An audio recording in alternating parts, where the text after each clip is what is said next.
Hello everyone, this is Andre from SWL. This is Vatican Radio on 15565 kHz from Santa Maria di Galleria. Today, 21 April 2025, on the day of Pope Francis's passing. This program is packaged especially for audiences in Africa. It is in English. You can hear that most of the inserts are focused on listeners in Africa. I did not record the entire program, but you can hear about 16 minutes of this special broadcast.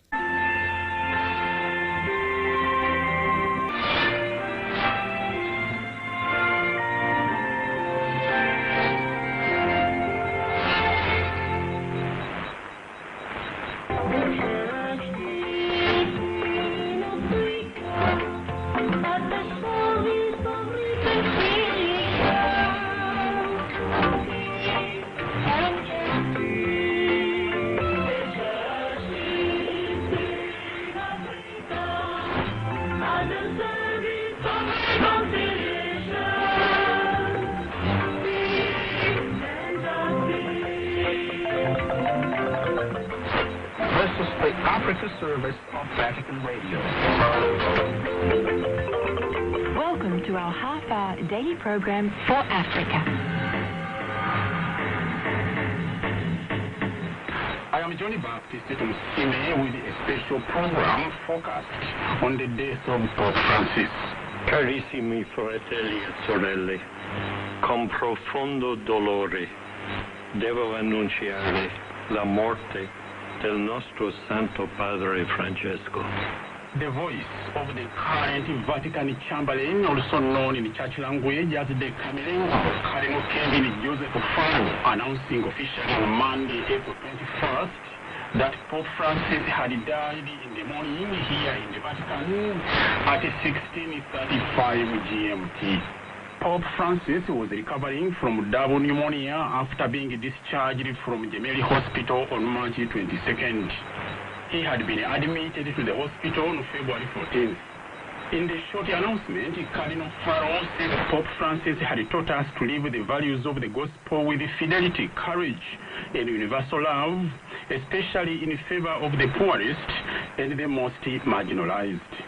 Pope Francis was born in 1936 and has died at the age of 88 years. An Argentine national born George Mario Gregorio, he was ordained a priest for the Society of Jesus, commonly known as the Jesuit, in 1969. He completed his final stage of spiritual training as a Jesuit in Spain. He took the final vows as a Jesuit, including the fourth vow of obedience to missioning by the Pope on 22nd April 1973. In July of that year, he was named the Provincial Superior of the Society of Jesus in Argentina for a 6-year term, which ended in 1979. The following year, he was named Director of the Jesuit Philosophical and Theological Faculty of San Miguel in Argentina's capital, Buenos Aires, where he had studied himself. Father Bergoglio was named Auxiliary Bishop of Buenos Aires in 1992 by Pope John Paul II, and in 1997, the same Pope John Paul II appointed him Coadjutant Bishop of Buenos Aires, and on February 28, 1998, he became Metropolitan Archbishop after the death of the reigning Archbishop, Cardinal Antonio Quaracino. On 21st February 2001, Pope John Paul II created him Cardinal, assigning him the title of Cardinal Priest. After Pope John Paul II's death on April 2nd, 2005, Cardinal Bergoglio attended his funeral and also participated as a cardinal elector in the conclave that elected Pope Benedict XVI. He was elected Pope on March 13, 2013, following the resignation of Pope Benedict XVI, thus becoming the 266th successor of St. Peter the Apostle. And he took the name Francis in honor of St. Francis of Assisi, who in his lifetime was particularly concerned for the well-being of the poor. Cardinal Bergoglio had previously expressed his admiration for St. Francis, explaining to the faithful that he had changed history by bringing to Christianity an idea of poverty against the luxury, pride, vanity of the civil and the ecclesiastical powers of the time. As a pope, he was requested by the Catholic hierarchy to reform the Vatican Curia and put it at the service of the Church, to reform the Church's financial institutions so that they become more transparent in their financial dealings, to address issues of sexual and other abuses by the clergy and the religious, and to bring the Church closer to the people. Indeed, he began immediately by reorganizing the Curia and introducing fundamental changes that brought in lay people and women as heads of some of the Holy See departments. He also addressed the issue of clerical careerism by reducing the number of years which priests and bishops could remain in service to the Holy See. He introduced a 5-year term contract, renewable at once, reasoning that the priest and bishop are meant for pastoral work in dioceses and parishes. In February 2019, he convened a special assembly in the Vatican to address the issue of sexual abuse by the clergy and the religious. The 4-day meeting was attended by religious superiors and presidents of bishops' conferences from around the world. Its main objective was to find concrete measures to prevent future abuse beyond simple condemnations. In his 12-year pontificate, Pope Francis has been making it clear that the fundamental task of the faithful is not to follow rules, but to discern what God is calling them to do. He has been steering away from clericalism, which focuses on priestly status and authority, towards the principle of service. He will be remembered for his humility, his simplicity, his emphasis on God's mercy, his concern for the poor, his common touch with the faithful, which earned him the nickname "One of Us," his firm stand on environmental protection, his commitment to interreligious dialogue, his call for a missionary and pastoral conversion where the laity would fully share in the missionary task of the Church, and his efforts to decentralize the governance of the Catholic Church away from Rome to the dioceses. Pope Francis will also be remembered for his call for a synodal manner of decision-making in the Church, that is, making decisions through discernment of what the Holy Spirit is saying through the community. Cardinal Jean-Claude Hollerich is the Archbishop of Luxembourg in Luxembourg. He is a Jesuit like Pope Francis. He spoke to Vatican Radio. I celebrated Mass in prison in Luxembourg. And as you have to hand over your cell phone, I only heard the news after Mass. One of the guardians immediately told me about the death of Pope Francis. Tears were coming because for me it is like losing a father. He really gave testimony to Jesus Christ. He showed how in our time, to people of our time, we can proclaim the gospel.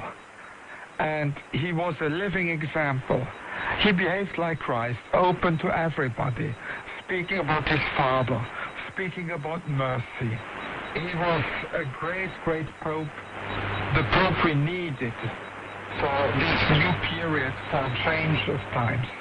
What is the main legacy of Pope Francis' pontificate, according to you? There are many legacies. The love of the poor, of the marginalized, the importance of ecology for the well-being, especially of the poor people. But I think it's especially the Synod, because Cardinal Greg, and I could accompany him to see the Pope during the preparation of the Synod, and we always got so much encouragement from him. And in hospital, he signed the document for the actualization of the Synod, for the post-synodal period we have entered.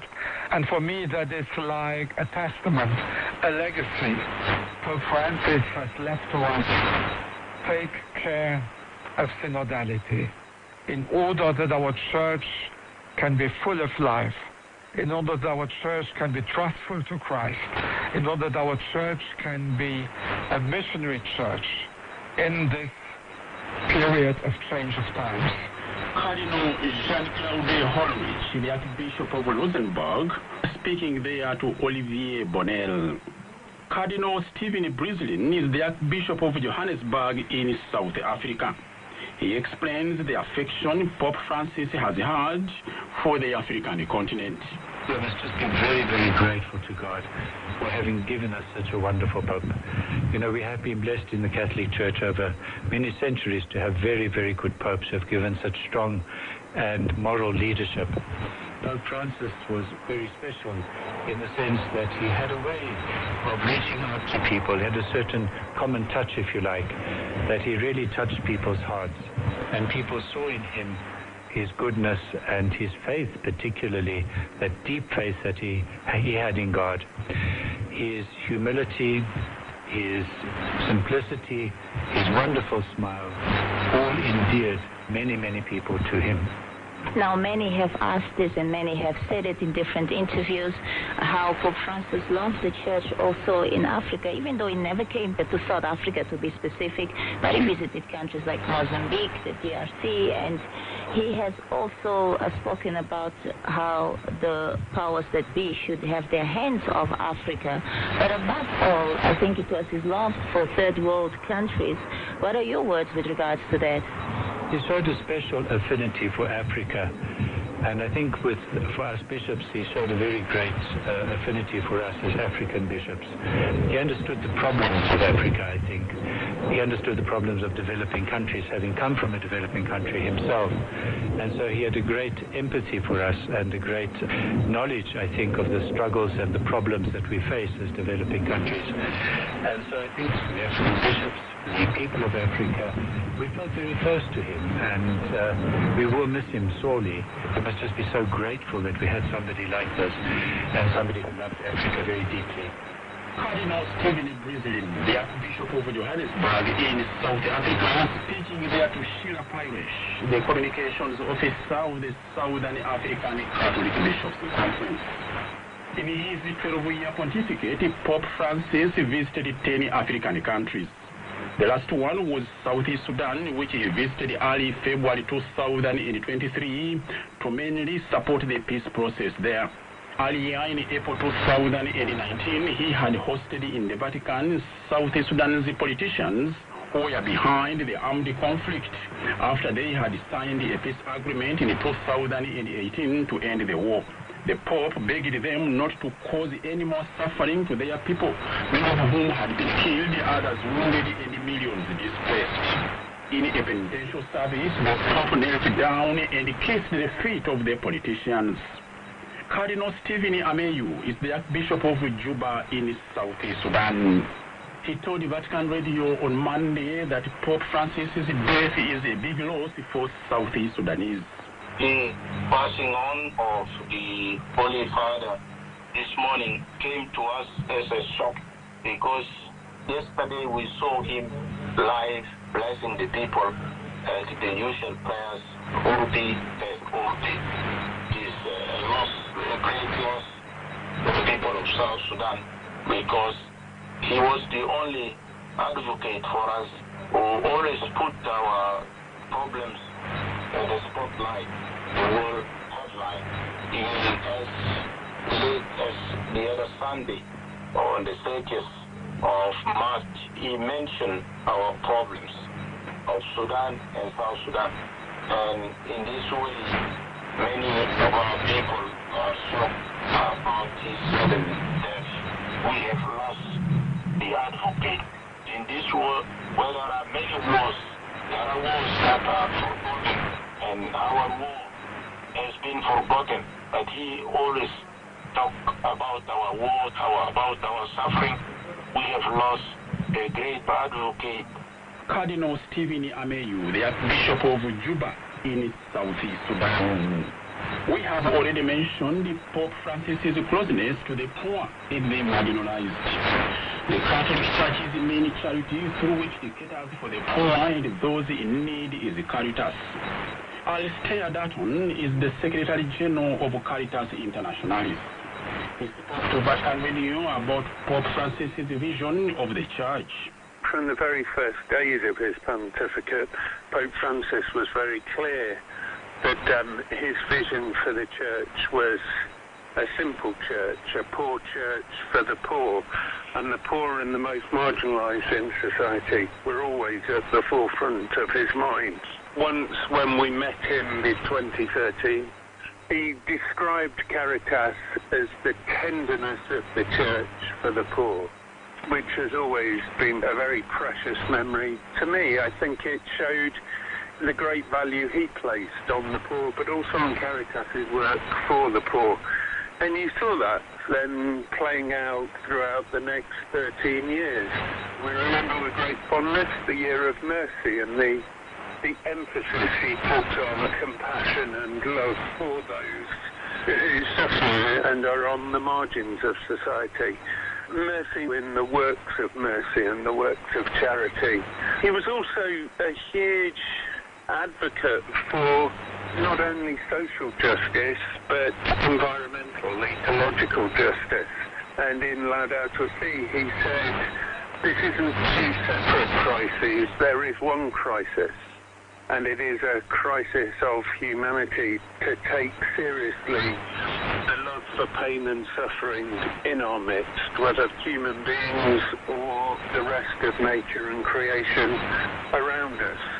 So I think Francis, throughout his time, was always deeply supportive of Caritas, always challenging us to go on and be more and to try to be a more profound witness and to live more authentically the role of the church caring for those who needed it so greatly.